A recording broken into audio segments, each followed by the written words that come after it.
Hold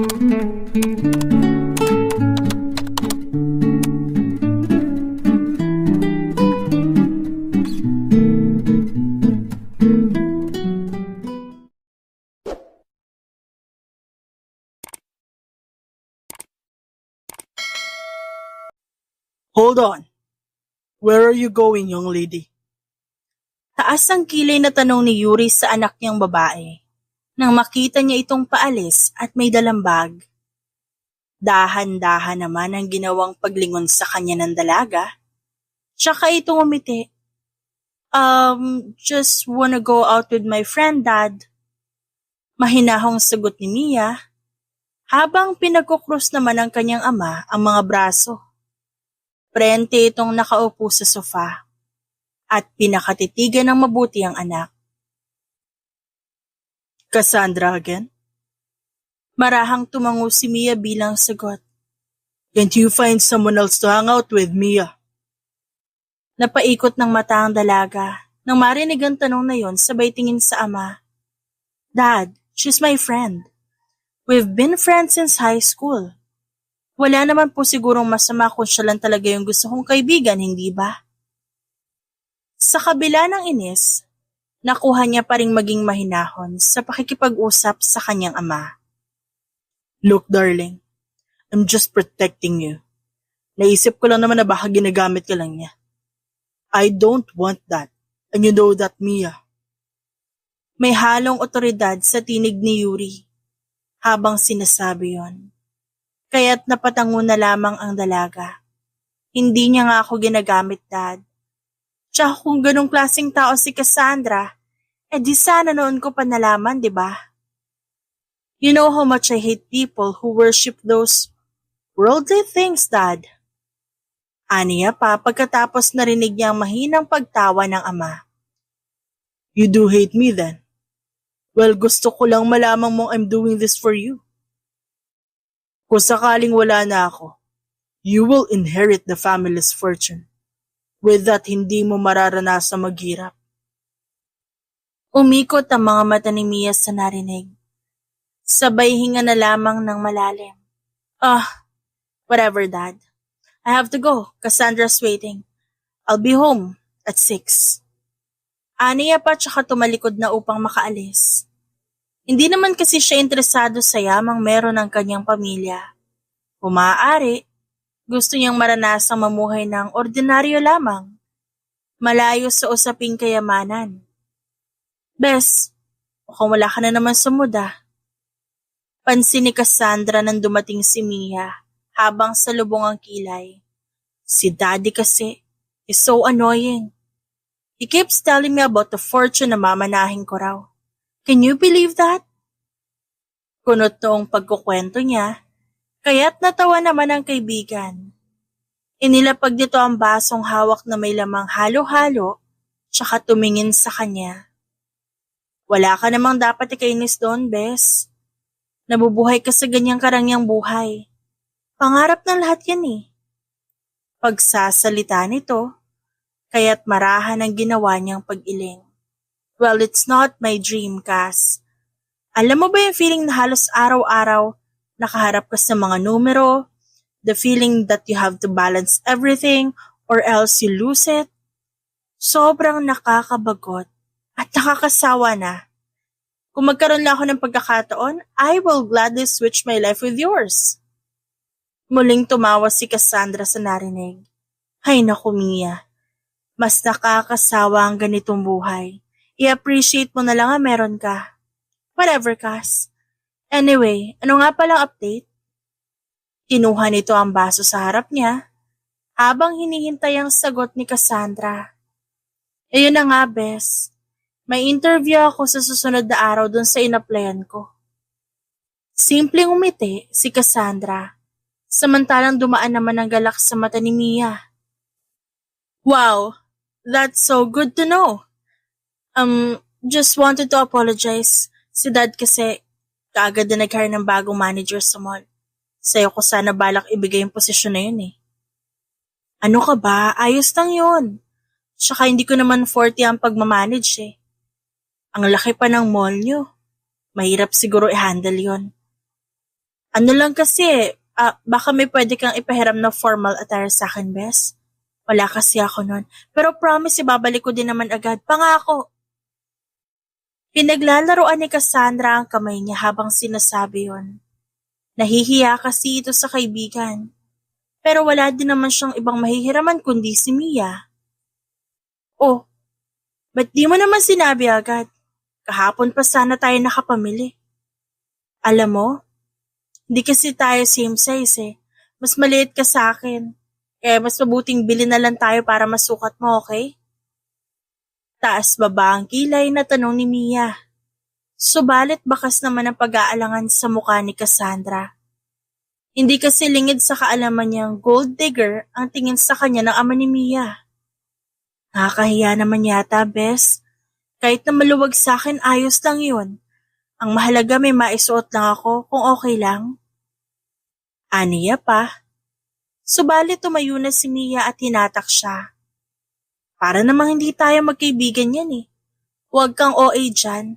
Pahiya-hiya ka pang nalalaman. Natatawa pa niyang sabi, kaya't wala nang nagawa pa si Cassandra kundi magpatianod na lamang. Bes, salamat talaga dito ah. Nakakahiya sir tsaka kay Tito eh. Baka sabihin na naman nun, kaya lang kita kinakaibigan kasi pineperahan kita. Babayaran ko to kapag natanggap ko yung unang sahod ko. Promise yan. Makalipas ang ilang oras nang matapos sila makapamili, nang susuotin ni Cassandra, labis-labis ang pasasalamat nito kay Mia, kung kaya't naiiling na napangiti na lamang ang dalaga. Ano ka ba, bes? Huwag mo ang pansinin yun si daddy. Ganon talaga kapag nagkakaedad na pero mabait naman yun si dad. Nahihirapan lang talaga siyang magtiwala, siguro may trauma siya noon. Anito, kaya't napatingin sa kanya ang kaibigan. Trauma? Ba't ano ba nangyari sa daddy mo? Pang-uusisa naman ni Cassandra, kaya't mabilis na umiling si Mia. Mahabang storya. Basta kung may kailangan ka magsabi ka lang. Alam mo namang to the rescue ako palagi sa'yo. Huwag ka ring mag-alala, kasi hindi mo naman yun kailangan bayaran. Magkaibigan tayo, nagbibigayan. Hindi naman kasi pwedeng ganun, bes. Ang lagay ikaw na lang palagi nagbibigay sa akin. Paano naman ako makakabawi niyan, di ba? Babawi ba ka mo? I think I have an idea. Napakunot ang noon ni Cassandra. Mukhang alam niya na kasi ang nasa isip ng kaibigan. Mia, kung iniisip mong dadaling kita sa bahay na ako hindi. Tumigil ka. Napanguso si Mia nang agad siyang barahin ng kaibigan. Matagal na silang magkaibigan, subalit hanggang ngayon, hindi pa rin siya nakakapunta sa tahanan nito. Kahit nga mga magulang nito, hindi niya pa nakikita. Bakit ba kasi, alam mo nagtatampo na talaga ako sa'yo. Ilang beses na kitang dinala sa bahay. Ilang taon na tayong magkaibigan, para na tayong magkapatid pero ni minsan hindi pa ako nakakapunta sa inyo. May problema ba? Mahinahon ang pagkakasabi nun ni Mia. Subalit mababakas ang bahagyang pagtatampo sa tinig. Samantala, payak naman ang umiti si Cassandra. Hayaan mo, makakapunta ka rin doon. Magulo pa kasi ngayon pasensya ka na bes ha. Ganito na lang. Dadalhin na lang kita kung saan kami madalas mamasyal. Masaya doon, promise. Napatango na lang si Mia sa sinabi ng kaibigan. Tsaka nito sinundan ang lakad ni Cassandra. Ang ganda pala dito, tsaka mas masarap yung street foods dito kaysa doon sa usual tambayan natin. Ani Mia habang ninunguya ang kwek-kwek na nabili nila. Ilang araw na ang nakalipas. Ilang araw na rin silang pabalik-balik sa lugar na yon. Nasa tabi yun ng dagat kaya natatanaw nila ang malalaking sasakyang pandagat na bumabiyahe papunta sa kabilang ibayo. Malakas ang hangin, kaya't bahagyang hinawi ni Mia ang buhok tsaka tumingin kay Cassandra. Sandali pala, ang ganda dito pero ba't ngayon wala ako naisipang dalhin? Takang tanong niya, kaya't maging si Cassandra ay napalingon sa kanya. Sandali nitong nilagok ang buko juice sa baso bago sumagot. Mahabang storya, Bes. Pasensya ka na. Di pa kasi ako handang sabihin lahat eh. May pagdududa sa mga mata ni Mia nang marinig yun. Subalit na makita na tila may kung anong emosyon na nagkukubli sa mata ng kaibigan, tumango na lamang siya sabay ngiti. I understand. And whenever you're ready, I'm all ears. Mabilis na lumipas ang oras. Nang makauwi, agad nito inilapag ang bag sa center table tsaka ibinagsak ang katawan sa sofa. Such a long and fun day. Good thing you're here. Napaayos na upo si Mia nang marinig ang tinig ng ama. Naupo naman ito sa tapat niya. Seryoso ang tingin sa kanya. Dad, may problema po ba? Tanong niya kaya't sandaling tumikim ang ama tsaka inayos ang sleeve na suot nito. Wala naman. May importante lang akong sasabihin sa'yo kaya kailangan mong makinig ng mabuti. Is it too important, Dad, that you have to say it right now? Kahit pa hindi pa ako nakakapagpahinga, ha? Mahinahong tanong niya kaya tumawa ang ama. So you'll know how to handle yourself under pressure. Anyway, kailangan mo ng pag-aralan patakbuhin lahat ng negosyo na meron tayo sa lalo madaling panahon. Hindi pwedeng iasa mo lahat sa akin. Hindi naman habang panahon magkasama tayo. Darating ang panahon at matututo kang tumayo sa sarili mo mga paa. Kaya mas mainam na simulan mo na habang maaga pa. Para naman hindi ka ma-culture shock pagdating ng panahon. Dire-diretso ang sabi ni Yuri. Kaya't sandaling napaawang ang labi ni Mia sa gulat. Pero alam niyo naman po na wala akong interes sa pagnenegosyo, Dad. Usal ng dalaga na makabawi mula sa pagkagulat. Starting today, you should be interested. Dahil kailangan mo yan. Lalo na kung may asawa ka na. Hindi pwedeng aasa ka lang sa asawa mo. Gone were the days that ladies only do house chores. At isa pa, ikaw lang naman na nag-iisang tagapagmana ko sa lahat ng meron ako. Nang dahil sa narinig, napahalakak si Mia ng tawa. Nakahawak pa ito sa tiyan habang seryoso pa rin ang tingin ng ama sa kanya. Dad, hindi naman ho ako mag-aasawa eh. Wala pa akong balak sa mga ganyan. As long as possible, I wanna enjoy my life without having someone na magdidikta sa akin. Sa mga dapat kong gawin. Aniya, subalit isang iling mula sa ama ang ginawa nito. You don't get it, Mia. Dad, naintindihan ko po. Alam kong darating talaga yung araw na mag-aasawa ako. Syempre, I wanna have and build my own family. Pero para masyado pa naman po yatang maaga para pag-usapan ng pag-aasawa, ang cringe ha. Nang tumahimik siya, tsaka niya narinig ang pagtikim ng ama. Kasunod ng mga yapak na tila nanggagaling kung saan, kaya't napakunot ang kanyang noo. Maya-maya pa, isang lalaki ang lumitaw sa paningin niya. Dad, sino to?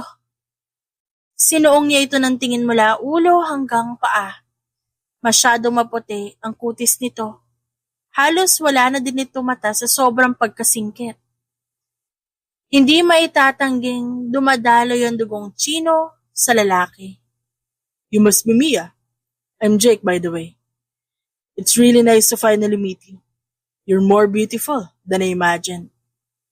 Agad na nagabot ng kamay ang lalaki sa nakaupong si Mia. Bagamat nagtataka siya, tinanggap niya pa rin ang kamay nito. Who are you?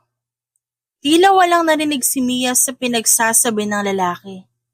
Kaya't bahagyang napahagat ng labi si Jake at saka pinagsiklo pampalad ng kapwa sila nagbitiw ng pagkakahawak sa isa't isa. Hindi pa pala nasabi sa'yo ni Tito. Should I tell her? Sandali nitong nilingon ng ama ni Mia na mabilis ding tumango. I will be the one to teach you on managing your business. What? Dad, ano to? Why do we have to hire someone to teach me kung kaya ko namang gawin yun? Putol niya sa sinasabi ng lalaki. Pinanood niya pa ang ginawang tinginan ng dalawa at muling pagtango ng ama kay Jay. Actually, ang totoo niyan, your dad didn't hire me.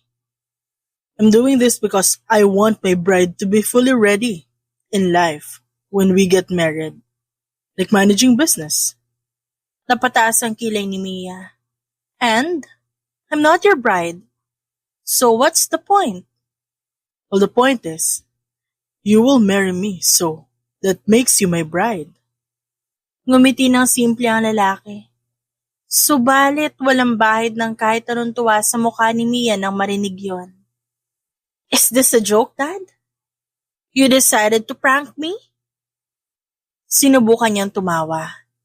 Subalit na makitang seryoso ang dalawa, tsaka lamang siya nakaramdam ng labis na inis. What the hell is this, Dad? Ngayon pala sinasabi ko sa'yo, I will not marry this man. May diin na pagkakasabi niya habang tinuturo ang lalaki. I will marry whoever the person I want to at kung kailan ko gusto. No one is allowed to decide for myself, Dad. I told you, I don't have plans marrying a Chinese. I thought we've talked about this before. Aniya, salubong ang kilay at namumula ang buong muka sa galit. Subalit umiling lamang ang kanyang ama. Hindi mo pwedeng suwayin ang tradisyon at kultura natin, Mia. Oh, fuck it. Why did you marry a Filipina then? It's a mistake that you do this. Hindi ko alam na kaya mong gawin sa akin to, Dad. Even you know my decision. Right before, hindi ba? What I did, Mia, is a mistake too. And you know what happened. I don't want the same thing to ever happen to you. Not because it happened to you, ibig sabihin mangyayari din sa akin. I know what you did, and I won't do the same mistake, Dad. Aniya bago tuluyang tumalikod. Subalit hindi niya pa man din na ihahakbang ang paa nang muling nagsalita ang kanyang ama. If you won't marry him, then I'll have to send you back to China. Malalaki ang hakbang na ginawa ni Mia patungo sa kanyang silid nang marinig ang panghuling sinabi ng kanyang ama. Pagkatapos, tsaka nabinagsak ang katawan sa malambot na higaan. Doon niya hinayaang kumawala ang luha niya sa sobrang inis at pagkayamot. How could he do this to his own daughter? Para bang laruan lang ako na ipamimigay niyo kung kailan niyo gusto at kung kani-kaninong lalaki pa. Aniya sa sarili habang nakayakap sa unang nasa tabi niya. Hindi ko rin gusto umalis ng Pilipinas. Oh my God, what should I do? Ba't pabigla na lang ako napunta sa ganitong sitwasyon? Dagdag pa niya sa sinabi. Pagkatapos na patingin siya sa cellphone, agad niyang kinuha at tinawagan ng kaibigan. O Mia, napatawag ka. Miss mo na ba agad ang maganda mong kaibigan? Kas, halos hindi siya makapagsalita. Nang pakiramdam niya, baldi-balding luha pa ang gustong kumawala sa kanyang mga mata. Dahil doon, sandaling tumahimik ang kabilang linya. Bes, ano nangyari? May problema ba? Sabihin mo, gusto mo bang pumunta ako dyan? Titiisin ko yung mapanglait na tingin sa akin ng dad mo. Magsabi ka lang. Walang prenong usal ni Cassandra, makalipas ang ilang minuto. No, pwede bang ako na lang pumunta dyan? Please, kung nahihiya ka man o kung anong rason na meron ka, can you just disregard it for a while? Wala akong iba mapupuntahan maliban sa'yo. I don't want it here anymore. Gusto ko muna sana magpalipas dyan at dyan ko na lang ikukwento sa'yo. Basag ang boses niya habang nagsasalita. Subalit muling tumahimik ang kabilang linya. Cassandra, please. Ngayon lang ako nakiusap sa'yo. Narinig niya ang pagbuntong hininga nito. Sige, Bes. I'll text you the address. Hihintayin kita dito. Dahil sa sinabi, kahit papaano, nakahinga ng maluwag si Mia. Alam niyang hindi niya matatakasan ang sitwasyon na meron siya ngayon. Kaya't kailangan niyang kahit sandali makalimutan yon. Hindi naman nagtagal na receive niya ang text ng kaibigan. Mabilis ang ginawa niyang pag-alis Pagkatapos ay sandali siyang dumaan sa isang tindahan. Iisa lang kasi ang paraan na alam niya para mawala ang kanyang problema, kahit papano makakalimot siya. At ang paraang iyon ay ang pagpapakalasing. Ang dami naman yan, Bes. May bala ka ba magpakalunod sa alak? Gulat na tanong ni Cassandra nang bumungad sa kanya ang daladalang alak ni Mia. Mugto ang mga mata nito kaya't agad ding lumitaw ang pag-aalala sa mata ni Cassandra. Upo ka muna. Ano ba kasing nangyari? Ang saya-saya lang natin kanina. Si Dad kasi, parang hindi na siya yung amang kinalakihan ko. Mas mahalaga sa kanya yung kayamanan na tradisyon kaysa sa sarili niyang anak. I hate him.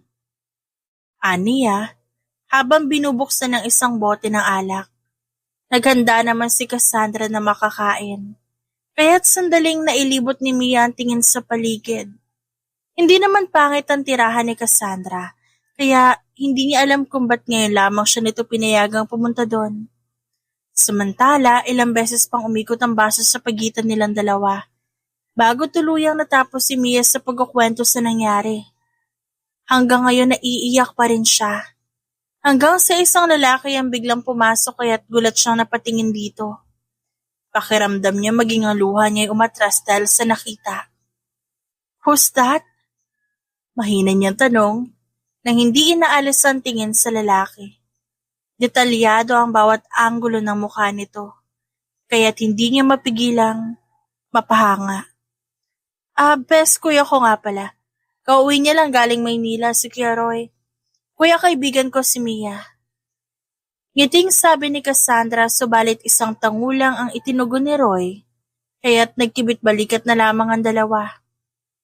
Di ko alam na may kuya ka pala.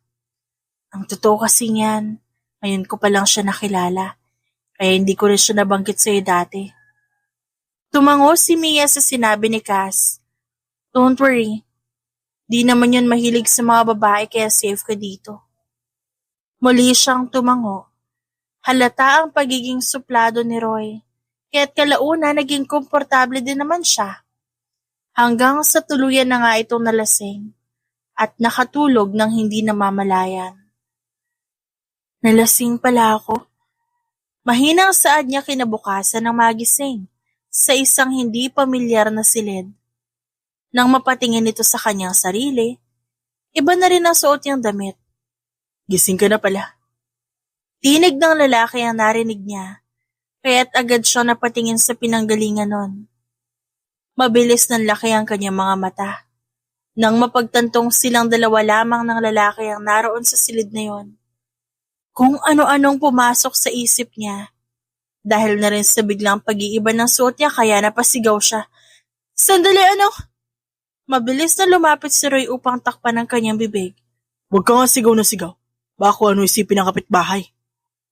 Mahinahon, subalit halatang naiinis na saad ng lalaki.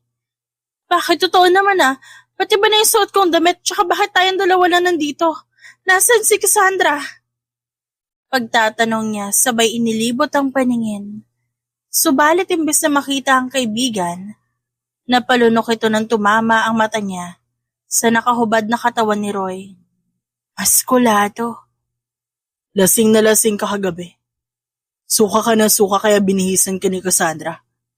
Nasa labas siya, bumili ng grocery para daw makakain ka rin na agahan. Paliwanag ni Roy, kaya't unti-unti naman siyang kumalma. Pasensya na po, nakaistorbo pa ako sa inyo. Ang daddy ko kasi pinipilit niya ako magpakasal sa lalaking hindi ko naman gusto. Kesyo yun daw yung tradisyon namin at ng pamilya, ewan ko. Napanguso siya habang nagkukwento. Subalit mahinang tawa mula kay Roy ang narinig niya, kaya't napatingin siya dito. Umiiling-iling pa ito habang tumatawa. Ganyan talaga ang problema ng mayayaman. Sagot nito sa kanya kaya't mabilis ang ginawa niyang pag-iling. Oh no, kahit ang kapatid mo, alam na hindi ko gusto ang buhay na meron ako. Hindi ko gustong maging mayaman. Pahayag niya kaya't mas lalo na pangisi si Roy. Sandali itong napasulyap sa labi niya bago muling tumingin sa mga mata ni Mia.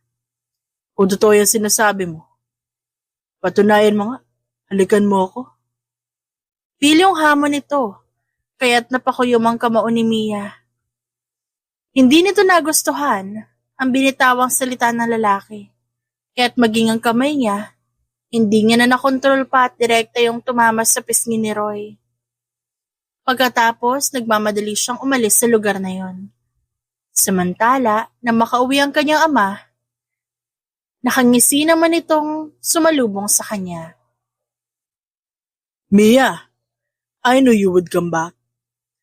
Usal nito tsaka pinag-cross sa mga braso. Sabagay, you don't make friends with someone rich except for that poor girl Cassandra.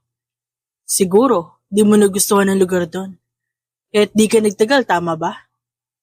May halong pangaasar sa tinig ng ama kaya't napaikot ang kanyang mga mata. Not right now, Dad. I'm tired. Gusto ko magpahinga. Sagot na lamang niya tsaka tinangkang lagpasan nito.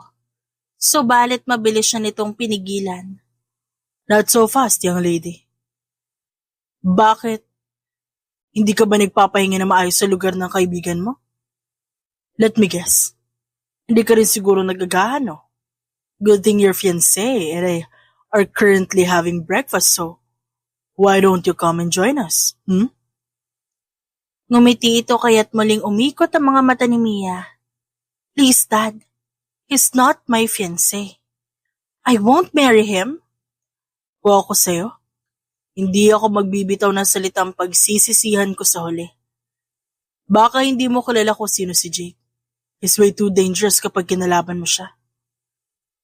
Ngayon na siya mismo ang lumalapit. You're too lucky to have his attention. Don't waste it. Fix yourself and smile. Saad ni Yuri sa anak pagkatapos ay dahan-dahan niya itong inakay papunta sa dining kung kaya't wala nang nagawa pa si Mia. Kumakalam na rin ang kanyang sikmura kaya siguro magtitiis na lang siya kahit ilang minuto sa presensya ng lalaking yon para lamang magkalaman ang kanyang tiyan. Hey, good morning Mia. Mabuti at nakasabay ka namin ngayon magagahan. Sabi kasi ni Tito, masama daw pakiramdam mo kaya nagkulong ka sa kwarto mo. Ani Jake na makita siya kaya't sandali siyang napatingin sa ama. Sumenyas lamang ito ng tango, kaya tumango na lang din siya. Ba't kailangan pa magsinungaling ni Daddy sa lalaking to? Is he really that dangerous na kahit si Daddy natatakot sa kanya? Yeah. Tipid na sagot niya tsaka sinimulang maglagay ng pagkain sa pinggan. Itinoon niya ang atensyon sa pagkain at hindi na muling pinansin pa ang lalaki, kaya wala rin ito nagawa kundi tumigil. Sales are good this month. It's actually higher than the previous months. With that, I was planning on opening another branch sa China. That's also the reason why I needed Mia's assistance. Kapag kasi magkaroon ng branch sa negosyo namin doon, I'll be the one to manage it. So I'll stay there for a long time. Dinig niyang saad ng ama ng ilang minuto. Gayunpaman, hindi siya nagangat ng tingin at hinayaan lamang ang dalawa sa pag-uusap ng mga ito. I'll support you with that, Tito. Good thing, I'm already here para samahan si Mia sakaling umalis kayo. But anyway, have you found a location? Napailing si Yuri sa tanong ni Jake. Hindi pa nga eh. I was thinking of going there this month para matignan ko saan maganda magtayo ng negosyo doon. Well, I've been busy this past few months. Kaya hindi ko pa talaga siya napaglalaanan ng oras. Hopefully matuloy next month. Kung gusto niyo po, Tito, I can help you find a good location there. Pwede ko namang utusan yung mga tao ko doon. Or if you want, I can use my power. Pagkatapos ay malakas na tawanan ang umalingaw-ngaw sa pagitan ng dalawa. Kaya't kunot noong napatingin sa kanila si Mia. Well, perks of being a mafia boss. Bahagyang nagulat si Mia sa salitang binitiwan ng ama. Yun kaya ang ibig sabihin ng kanyang ama sa mga salitang binitawan nito sa kanya? Na isang masamang tao ang lalaki? Well, Tito, I don't actually label myself like that. I just want it low-key. Low-key, you said. Saad ng ama ni Mia. Pasimple namang tumango ang dalaga habang nakikinig sa dalawa. Yes, my lady. But with me, I can guarantee your safety. Because believe me when I say no one wants to be on my way. They'd rather be on my side or by my side. Tsaka kumindat pa si Jake nang sabihin yon. Tila ba'y pinagmamalaki ang kanyang kakayahan. That's it. He's powerful. Maaring yun ang rason kung ba't gusto ni Dad na sumunod ako sa kanya. But let's see how powerful you are, Jake. Tignan natin kung hanggang saan ang kaya mo. Anyway, Mia, get yourself ready. Sasama ka kay Jake ngayon. Para mas makilala niyo pa ang isa't isa. Tsaka para rin maturuan kanya sa pagpapatakbo ng negosyo. Nang marinig yon, hindi na siya umimik pa, tumango na lang. Hanggat wala pa siyang nabubuong malinaw na plano, kailangan niyang sumunod. Kung tunay ngang makapangyarihan si Jake, kailangan niyang mag-ingat. Lumipas pa ang mga oras. Magkasama na silang dalawa ni Jake sa mall. You should track your sales every day. Check the supplies and make sure everything is in always good condition, including the infrastructure. Sa ilang oras nilang paglilibot sa mall na pag-aari ng ama ni Mia, kung ano-ano na rin ang salitang binitawan ni Jake subalit ni isa, walang pumapasok sa tenga niya. Lamang na lamang ang pagkaburyo nito, kahit paminsan-minsan, hindi niya na mapigilan na mapahikap. I guess you're not feeling well. Si Tito kasi masyado yata excited. Alright, I'll take you home. We'll continue this next time. Maya-maya'y usal ni Jake. Nang mapansin ang pagikab niya, kaya't labis-labis ang pasasalamat niya sa loob ng kanyang isipan.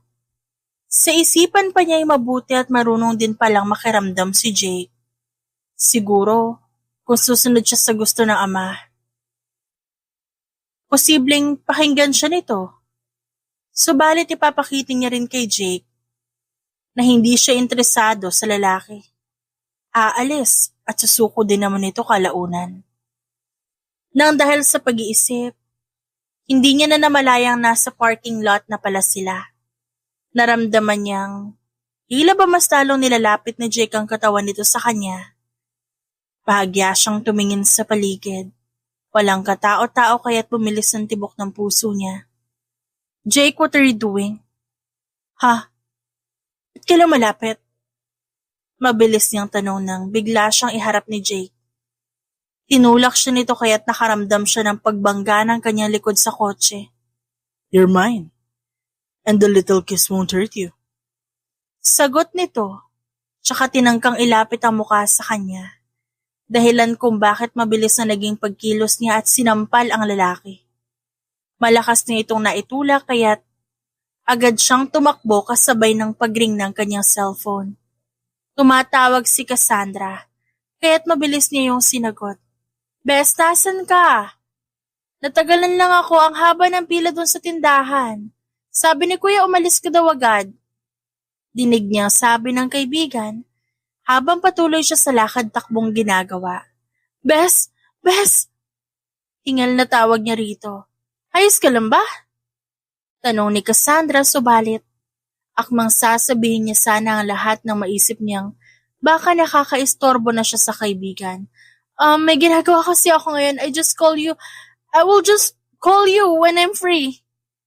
Halos hindi niya na maapuha pang sasabihin.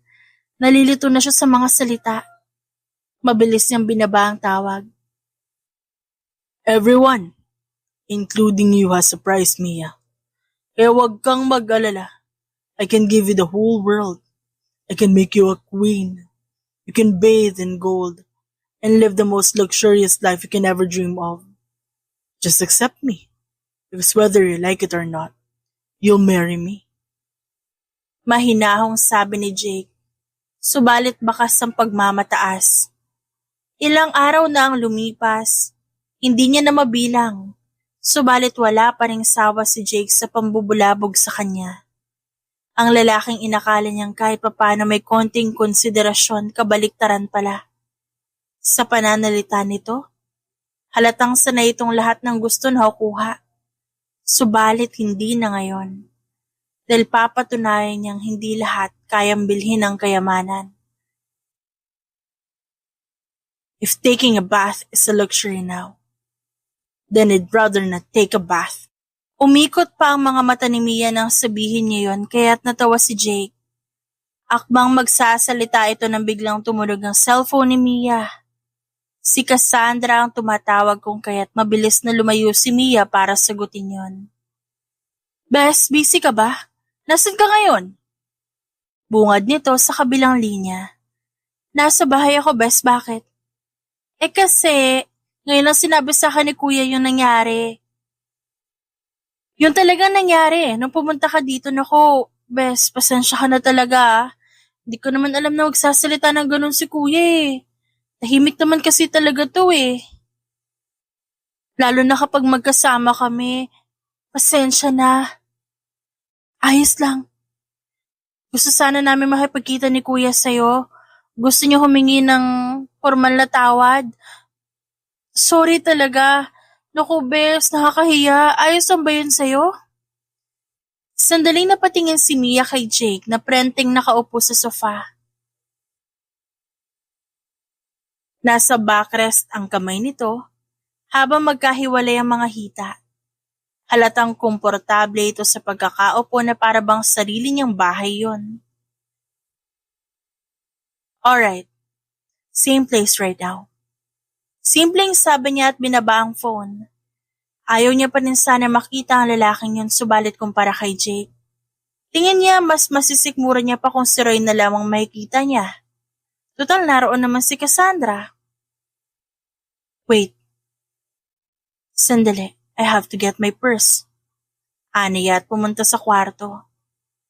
Napatayo naman si Jake na makita siya. Teka, alis ka? Saan ka pupunta? Pwede ba? Kahit saglit na oras, tigilan mo muna ako. Sawang-sawa na ako sa mga pangungulit mo araw-araw. Ilang beses ko pa bang sasabihin sa'yo na hindi nga kita gusto? Hindi ako interesado sa yaman at kapangyarihang pinagsasasabi mo at higit sa lahat. Hindi ako pakakasal sa isang self-centered at mayabang na lalaking katulad mo. Hindi na napigilan pa ni Mia ang mga salitang lumabas sa bibig niya. At inaamin niyang masaya siya dahil nasabi niya yun ang harap-harapan sa lalaki. Kita niya ang unti-unting pag-angat ng sulok ng labi ni Jake. Pagkatapos, nagsalita ito. Fine, I'll let you go this time. But remember this, you cannot escape from me. Ibinigay ka na ng ama mo sa akin, kaya't sa ayaw at sa gusto mo, magiging sa akin ka pa rin. At sa oras na kinalaban mo ako, hindi mo magugustuhan ang gagawin ko sa'yo, Mia. I'll destroy everything around you. Sisiguraduhin kong luluhod ka sa akin para magmakaawa. Unti-unting umisi si Mia, tsaka lumapit sa lalaki, nang marinig ang sinabi nito. Sa tingin mo ba natatakot ako? What? Sisirain mo yung negosyo namin? Go, Jake. Gawin mo. Baka nakakalimutan mo, hindi tayo magkapareho. Dahil nabubuhay kayo sa makabundong palamuti. Sige, gawin mo. You think I'm a moron? You think I don't know your weaknesses? Try me, Mia. Try me kung gusto mo makita silang umiyak. Ayos ka lang ba, Bes? Tulala ka na naman. Hindi pa rin ba naayos problema mo? Maya-maya'y tanong ni Cassandra nang mapansin ang pananahimik ni Mia. Ilang minuto nang dumating ito sa tagpuan nila. Wag mo nang problemahin yan, ayos na ako. So how's the interview? Okay ba? Nakaraos ka ba? Hindi ka ba nahirapan? Pag-iiba niya ng usapan. Ayaw niyang pag-usapan ng tungkol kay Jake. Kasi natutuliro siya kapag naisip ang mga salitang binitiwan nito. Alam niya namang kaya niya ang sarili niya. Subalit alam niya rin kung anong ibig sabihin ni Jake. Speaking of that, kaya ngayon lang ulit ako nakatawag kasi naging abala ako kasi natanggap din ako, bes. Alam mo na, first impression matters. I knew it. Congrats, bes. Siya nga pala, gusto ko lang ulit humingi ng pasensya. Ang totoo niya, nagpaalam na ako sa boss ko ng saglit. Nalaman ko kasi yung ginawa ni kuya kaya nataranta ako. Kailangan ko na rin bumalik sa trabaho. Pangako, babawi ako sa day off ko.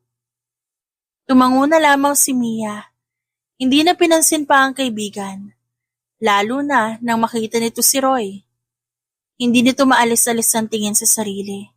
Nakasuot ito ng t-shirt at pantalon.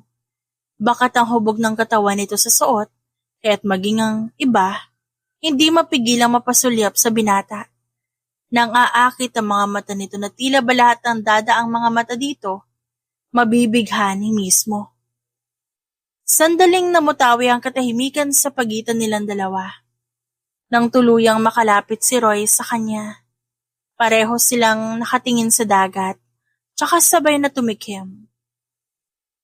You go first. Hindi, ikaw na. Una sa lahat, salamat nga pala kasi pumayag ka makipagkita. Sa kabila ng pinakita kong pag-uugali sa'yo na nasa bahay ka. Hindi ko alam na yun ang unang beses mo doon. Tsaka hindi ko rin naisip yung bigat na dinadala mo kaya nagawa ko idaan sa biro lahat ng sinabi mo. Gusto ko lang malaman mo na hindi ko yung sinasadya. Wala akong intensyon na bastusin ka, Mia. Kung nabastos talaga kita ng sobra-sobra at kung na-offend man kita, pasensya na talaga at hindi ko na uulitin yon.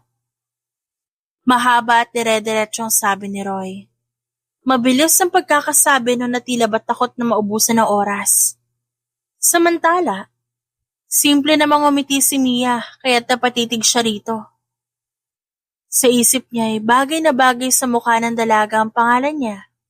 Malanghel kasi ang itsura nito. Ganun ba, pasensya ka na rin kung nasampal kita. Nagulat kasi ako eh. Pero since pareho naman tayong dehado nun, edi quits na tayo. Kuya? Deal. Siya nga pala, salamat nga pala sa ginawa niyo ni Cassandra sa akin. Pinatuloy niyo ako sa bahay niyo. Huwag kang mag-alala. Maraming salamat din. Kasi nagmamalasakit ka sa kapatid ko. Noong mga panahong wala ako sa tabi niya, hindi mo siya pinabayaan. Utang ko sa'yo yun. Wala yun.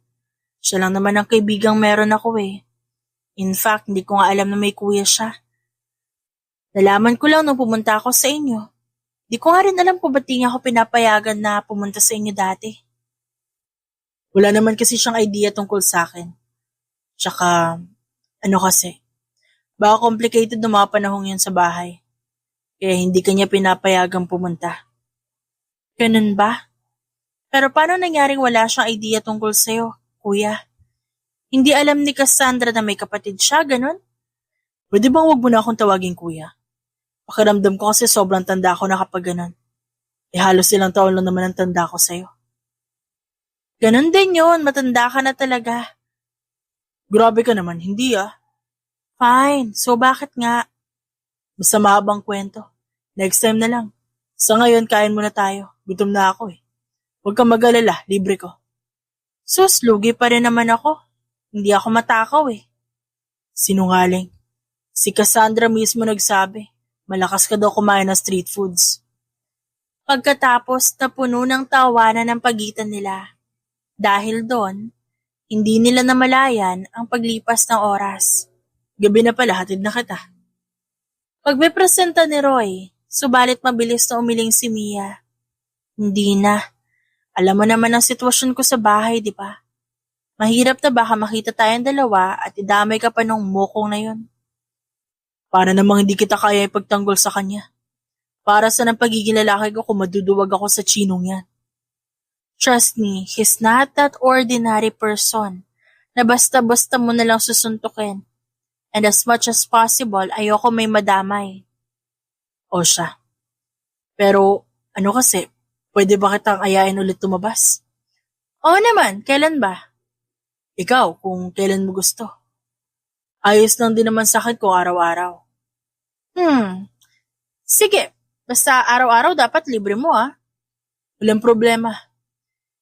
Kidding aside, hindi ako sure kung free ako in the morning. Pero kung okay lang sa'yo, can always meet you at night. Mabilis ang ginawang pagtango ni Roy sa sinabi ni Mia. Ayos lang sa akin yun. Kung ganun para maganda sa 7-Eleven lagi ang meet-up place natin. Pero kahit anong oras pwede naman ako eh. Anytime basta i-text mo ako. Kahit anong oras pwede tayong pumunta doon. Sa huli, pareho sila nagkasundo sa oras at lugar kung saan sila magkikita palagi. Pagkatapos ng parehong may ngiti sa labi na tinalikuran nila ang isa't isa. Kapwa hindi maipaliwanag ang sayang nararamdaman. Para bang kasabay ng kagaanang loob na nararamdaman. May kasama yung kilig na hindi maipaliwanag. Samantala katulad ng napag-usapan, naging madalas ang pagkikita ni Mia at Roy sa 7-Eleven tuwing gabi. Tuwing tahimik na ang mundo at malayang na ipapahayag ni Mia ang sarili. Kumusta nga pala si Cassandra? Wala siyang update sa akin eh. Super busy pa sa work? Tanong ni Mia isang gabi habang magkaharap silang kumakain ng sorbetes na tila ba hindi alintana ang lamig ng gabi. Pagpasensya mo na yung kaibigan mong yon. Kahit nga ako hindi na siya nakaharap minsan eh. Pero di ka naman niya nakakalimutan. Lagi ka pa rin bukang bibig nun. Nakaka-proud talaga yung kaibigan kong yon. Masyadong passionate sa trabaho. Nangingiti na sabi ni Mia kaya tumango naman si Roy. Proud din ako sa kapatid kong yun. Masyado matatag. Hindi ko man lang siya nasilayan yung paglaki niya. O sana, hindi ako binenta nun ni Itay. Naprotektahan ko sana siya laban sa kanila. Ano ka mo? Sinubukan ko silang hanapin nun. Pero dahil wala pa naman akong kakayahan noon, napilitan ako magtrabaho para makaipon at may pagpatuloy ang paghahanap sa kanila. Alam mo ba ang totoong dahilan kung ba't ayaw kanyang pumunta sa bahay namin? Kasi ayaw niyang marinig mo yung sigawan ng mga magulang namin. Ayaw niyang makita mo kung paano siya umiyak sa tuwing nasasaktan siya. Hindi lang sa emosyonal kundi pisikal. Awang ang labing na pailing-iling si Mia. Hindi niya nagawang kainin pa ang hawak na ice cream. She never told me about anything. Maybe it's my fault. I focus too much on myself. Kaya siguro hindi na siya nag-abala na mag-open up ng problema sa akin.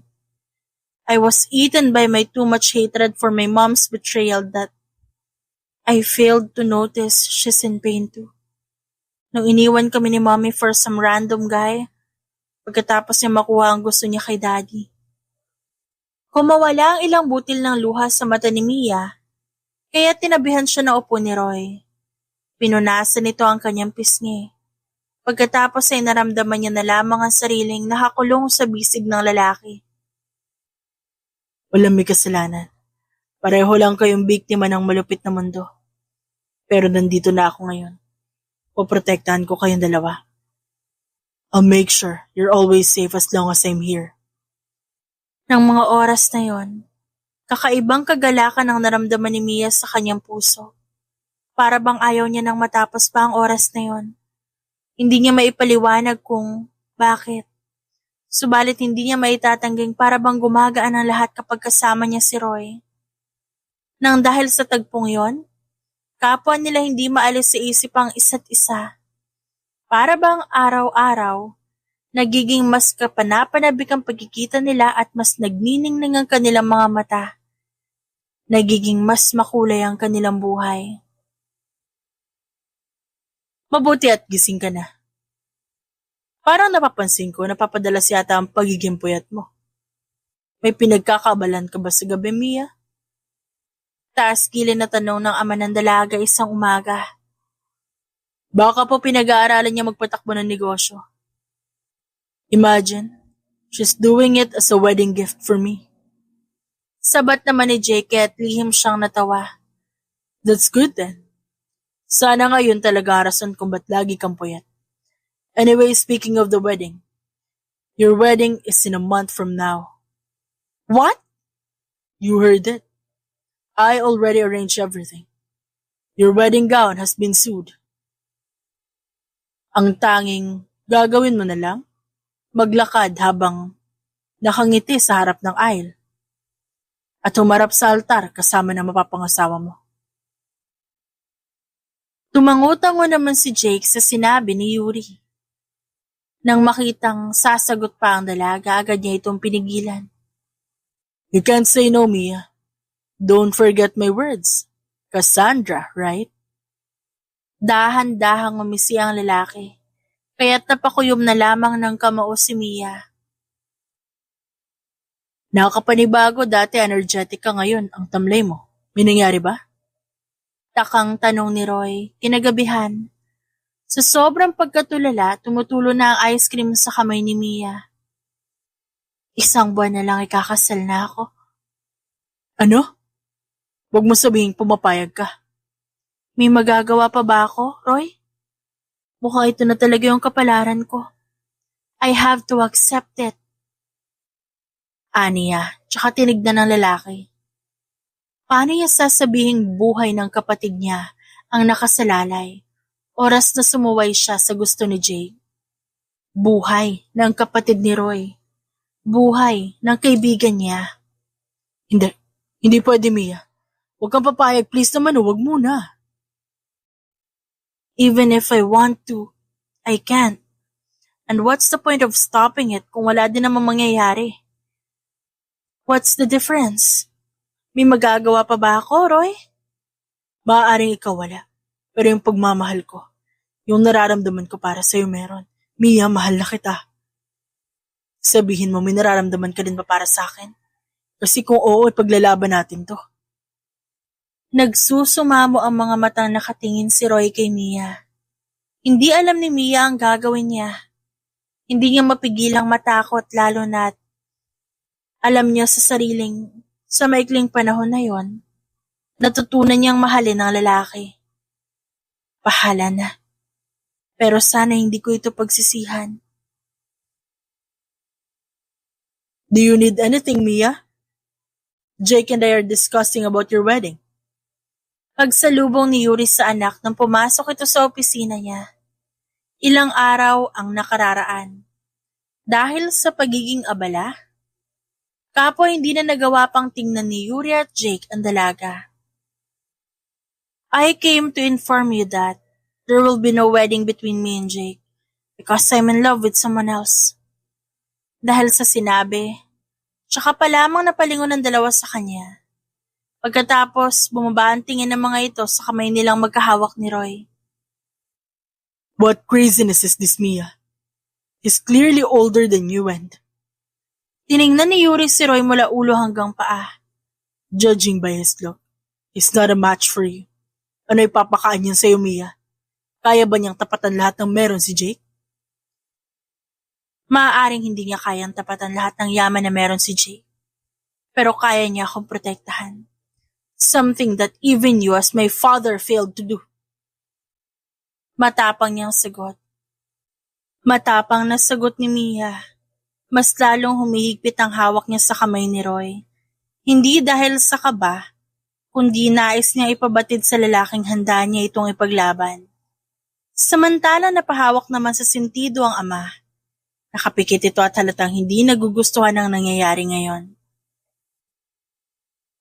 Ano bang pumasok sa isip mo? At magkakagusto ka na nga lang sa lalaki? Sa isang mas matanda pa sa'yo at walang ibubuga sa buhay? Ganun na lang ba talaga ang galit mo sa makabundong bagay? Handa kang sirain ang buhay mo? Anito. Hindi ako ang sumisira sa buhay ko, kundi ikaw. Dad, kayo. You destroyed me the moment you agreed on this damned wedding. I only want what's the best for you, Mia. I spent my whole life building an empire just for you.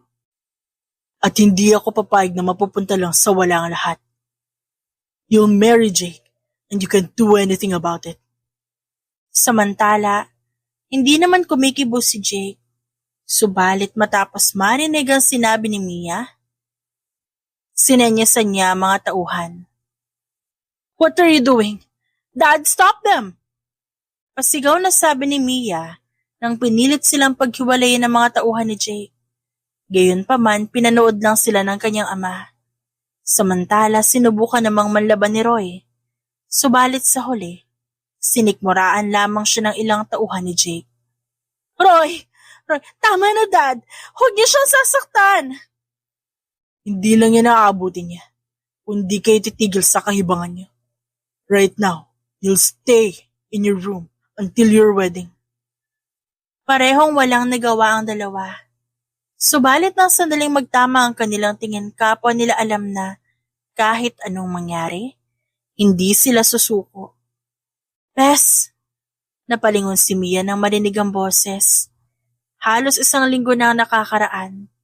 Hindi niya magawang tumakas dahil nagkalat ang maraming tauhan ni Jake sa bahay nila. Lalo na sa gabi. Kas, paano ka nakapasok? Gulat niyang tanong at mahigpit na niyakap ang kaibigan. Kahit paano gumaan ang pakiramdam niya. Di naman nila alam na kapatid ako ni Kuya Roy eh. Tsaka, magaling kaya ako magpanggap.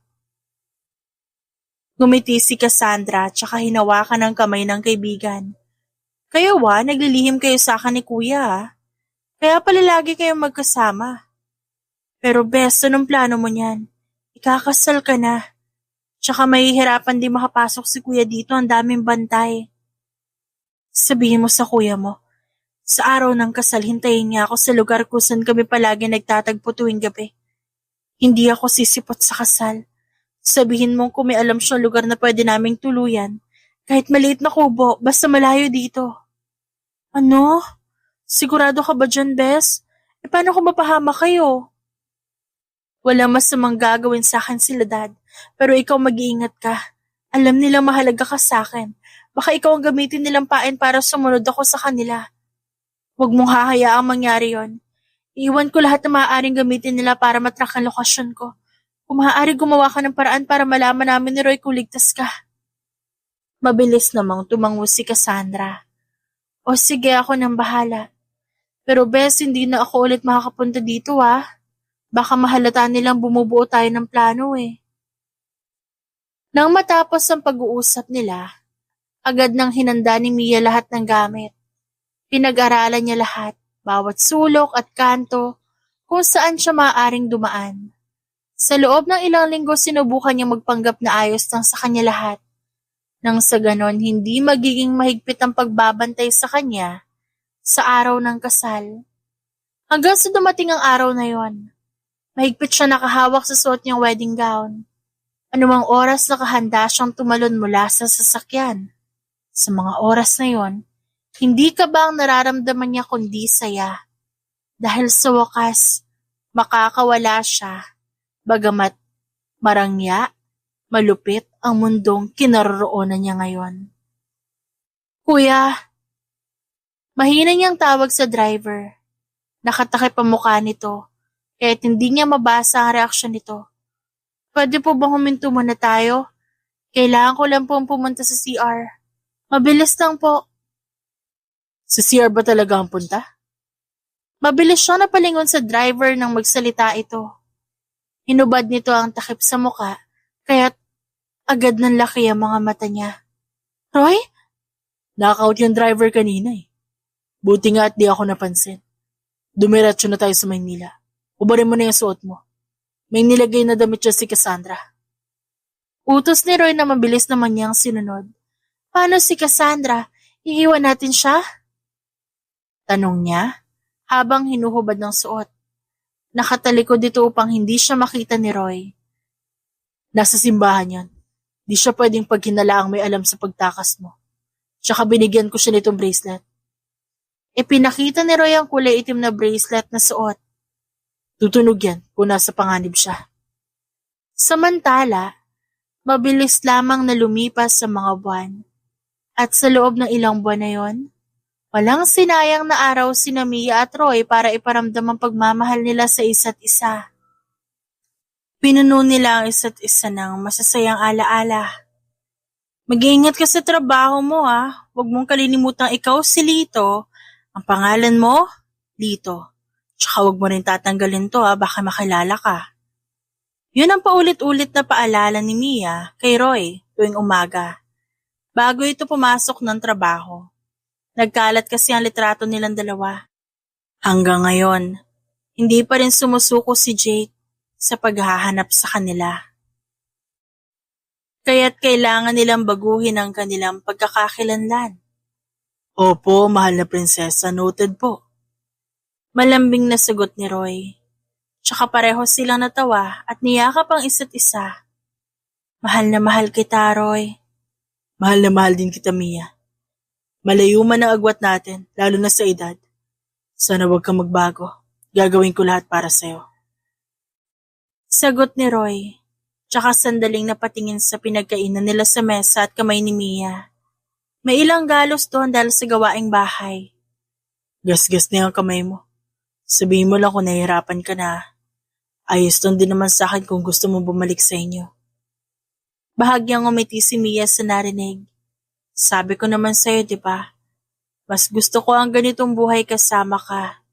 Huwag kang mag-alala, kaya kong tiisin lahat. O siya, sige na, maliliit na ako. Ibibili kita ng paborito mong bangus mamaya. Saad pa ni Roy, tsaka tumalikod na upang umalis. Isinara nito ang pintuan habang dumiretso naman si Mia sa kusina para magsimulang maglinis. Subalit ilang minuto pa lang nakakalipas nang makarinig siya ng kalampag. Roy? Roy, ikaw ba yan? Tawag niya, subalit nagulat siya ng mga tauhan ni Jake na nakita niya. Sumama ka sa amin. Anito at mabilis tinakpan ang kanyang bibig gamit ang panyo. Samantala, Jake, baka pwede namang dahan-dahanin mo si Cassandra. Magagalit sa atin si Mia kapag nagalusan yan. Pakiusap ni Yuri habang tinitignan na nakataling si Cassandra. Exactly, Tito. Siya ang magiging rason para bumalik sa atin si Mia. Lalo na at nalaman kong kapatid siya ng lalaking pinili ni Mia. Dahil doon, bahagyang nagkasalubong ang kilay ni Yuri. What? Is this true, Cassandra? Tito, hindi ko naman po alam na may relasyon sila Kuya at Mia. Kaya wala rin ho akong alam sa kinaroroonan nila. Sumbong ni Cassandra subalit napakuyom ang kamao ni Jake.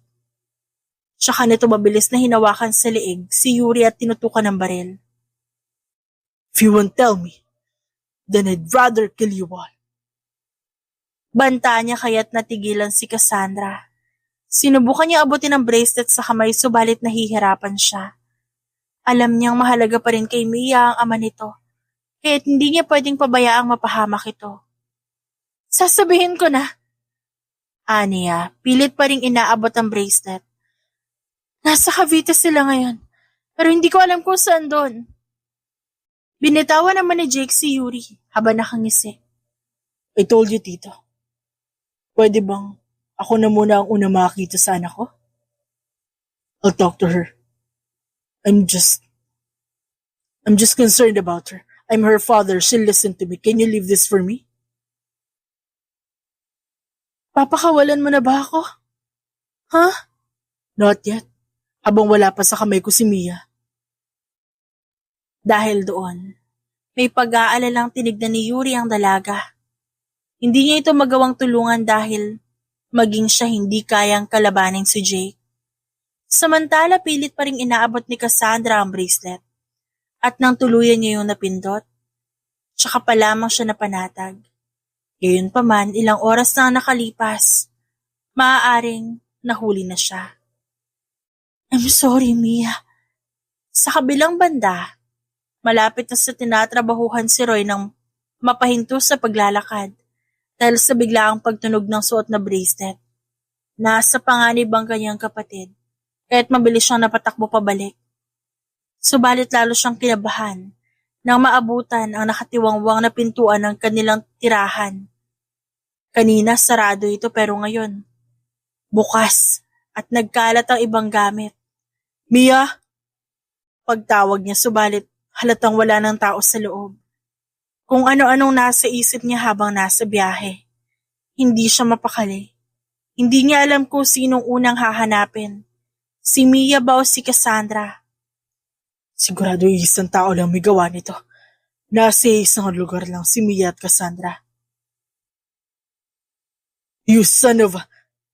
Saan mo dinala ang anak ko? Pagkatapos ng mahabang biyahe, isang suntok ang sumalubong kay Roy mula sa ama ni Mia. Pasensya na po. Desisyon po namin dalawa magpakalayo-layo. Naparito po ako para sabihin kukunin ko po ulit sa inyo si Mia. Ano pinagsasabi mo? Hindi ba tinangay mo ang anak ko? Wala na po si Mia sa bahay nang balikan ko siya. Para sabihin nasa panganib si Cassandra. Wala na siya doon. Sandaling natigilan si Yuri sa narinig. Kung gano'n, nasan si Mia? Sir, magtulungan po tayong hanapin silang dalawa. Sigurado akong iisang tao lang ang mastermind sa likod nito. Come on, I know where to find them. Mabilis ang ginawang pagpapatakbo ng sasakyan ni Yuri, kaya't agad nilang natunto ng lugar. Roy! Kuya! Sabay na tawag ng dalawang babae nang mamataan sila. Jake, nag-usap na tayo dito. Pakawalan mo sila. Let me talk to my daughter. Agad na saad ni Yuri at mababakas ang galit sa tinig nito na makitang nakatali ang anak habang si Cassandra naman ay hawak ng isang lalaki. Nagawa kasi nitong kalaga ng sarili. Exactly. This is your daughter but you failed to control her. So just shut up and let me do the work. You're useless. You can't talk to my father like that. Pagalit na sabi ni Mia at buong lakas sa sinipa ang pribadong katawan ni Jake. Dahilan ng paghiyaw nito sa sakit. Nang makabawi mula sa sakit, magkakasama na silang apat. Kaya't lalong nanginig sa galit si Jake. You push me to my limits. I'll make you pay and beg for me, Mia. Galit na saad nito at mabilis itong kinalabit ang gatilyo ng baril. Didiretso sanang tumama yon kay Mia, subalit humarang ang ama nitong si Yuri. Dad, no! Nang makita ang pagbagsak ng katawan ni Yuri sa lupa, nanlaki ang mata ni Jake. At agad itong tumakbo para sana tumakas. Subalit mabilis din siyang hinabol ni Roy. Mabilis na umusbong ang putukan sa paligid. Maraming tauhan si Jake. Kung kaya't kinailangan maging alerto si Roy dahil mag-isa lang siya. Takbo dito, putok doon. Putok dito, ilag doon. At sa loob ng 12 minuto, maswerteng naubos ni Roy ang mga tauhan. Jake, huwag kang duwag. Magpakita ka. Kala ko ba makapangyarihan ka? Ba't nagtatago ka ngayon? Pasigaw na panghahamon ni Roy. Ano? Tuluyan ka na bang magtatago sa lungga mo? Masyado ka matapang, Roy. Porket ikaw ang pinili, lumaki na yung ulo mo. Sa ating dalawa, ikaw ang may malaking ulo. Mayaman ka lang. Alam mo na mabibili mo lahat gamit ang pera. Pero mali ka. Kasi hindi nabibili ang pag-ibig. Stop lecturing me, asshole. Sigaw pabalik ni Jake, tsaka muling kinalabit ang gatilyo ng baril. Dahilan kung ba't mabilis na pailag si Roy. Ilang minuto sila nagpalitan ng putok. Ilang minutong pag-ilag at pagkalabit ng gatilyo hanggang sa tuluyang lumabas si Jake. You've ruined everything. Dapat pakakasalan ako ni Mia kung di ka dumating. At di ka pumasok sa buhay niya. You poisoned her mind just because you know she doesn't like luxury. Dapat kang mawala. You don't deserve living in this world. Tumama ang bala nito sa balikat ni Jake na unang makapagpaputok si Roy. Dahan-dahan ang ginawang paglapit ni Roy sa lalaki. Pasalamat kaya lang inabot mo. Magpasalamat ka rin dahil magkaiba tayo. Hindi tulad mo. Hindi ko kayang pumatay ng tao. Mahinahong aniya. Tsaka tumalikod nang marinig ang sirena ng mga pulis. Kuya, Mia, patawarin niyo ako. Hindi ko sinasadyang sabihin ang kinaroroonan niyo. Naiiyak na sabi ni Cassandra nang makalapit si Roy. Yakap naman ni Mia ang amang nanghihina. I can testify to that. She did everything para pagtakpan kayo. I'm sorry. Dad, wag ka na muna magsalita. Nandito na yung mga police. Will bring you to the hospital. Sa ospital, nang magkamalay ang ama, agad niya itong pinalapit ang tatlo. Bahagya pa itong nanghihina. Cassandra, first of all, gusto kong manghingi ng tawad sa'yo for belittling you. I was just traumatized that I thought everybody would be the same. Now I realized what kind of friendship you and my daughter have. And I'm beyond thankful that my daughter has someone like you who's willing to sacrifice for herself. I want to know that from now on, you're always welcome to our family. Naintindihan po kita, Tito. Maraming salamat din po. Pagkatapos lumingon si Yuri sa dalawa. Mia, anak, I am sorry for failing you as your father. I failed to protect you when you needed me. Ako pa mismo ang naglagay sa'yo sa kapahamakan. I was too blinded by wealth that I failed to see the true essence of love. And you, Roy, I never knew how far you'd go for my daughter. I am grateful you didn't fail her for choosing you. Humihingi ako ng tawad sa inyo. And with that, whether you forgive me or not, ibibigay ko na ang basbas ko sa inyo. Dahil doon, napuno ng iyakan ng silid. Hindi dahil sa lungkot, kundi dahil sa tuwa. Sa wakas, ito na yon. Tapos na. Tuluyan na silang malaya. Wala nang kailangan magpanggap. Wala nang kailangan magtago. Wala na silang dapat katakutan pa. Wala nang dapat takbuhan. Samantala, mabilis na lumipas ang mahabang panahon. Ginugol nila lahat ng oras sa preparasyon para sa kasal. Sa sobrang saya ni Mia, ginusto niya maging maganda ang kasal. Tipong kahit kailan hindi niya malilimutan. Kaya naman ang dumating ang araw na pinakahihintay. Malapad ang ngiti ni Mia. Suot ang magarbong wedding gown na sila mismong dalawa ni Roy ang pumili. Nagkalat ang kamera sa paligid. Ngayon, masasaksihan natin ang pag-iisang dibdib ni Roy at Mia. Kung sino man ang tumututol sa kasal na ito, mangyaring tumayo o manahimik na lamang magpakailanman. Dinig nilang saad ng pare at maya-maya lamang, nagsimula na ang mahabang seremonya. Mia, alam mo ba, naging suplado ako sa'yo noon kasi itsura mo pa lang. Halatang anak mayaman ka. Sabi ko sa isip ko noon. Hindi ako magugustuhan ito kaya hindi ko na ito papansinin. Pero nung unang pagkakataon sinampal mo ako, hindi ko alam kung ba't di ka maalis sa isip ko. Para bang sa bawat araw mababaliw ako kung di kita makita ulit. Kaya inamin ko lahat kay Cassandra. The second time we met, I swear, I literally fell in love. I love the way you smile. Kung paano ka nagiging mapagpakumbaba sa lahat ng bagay. At alam ng Diyos kung gaano ako natakot nang malaman kong, ayun, alam mo na. Bahagyang tumawa si Roy.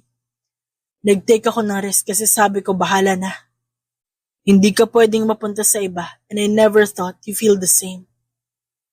Hindi ko kailanman inasahan to. And I'm beyond happy that I have you by my side, Mia. I promise I will love you from here to forever.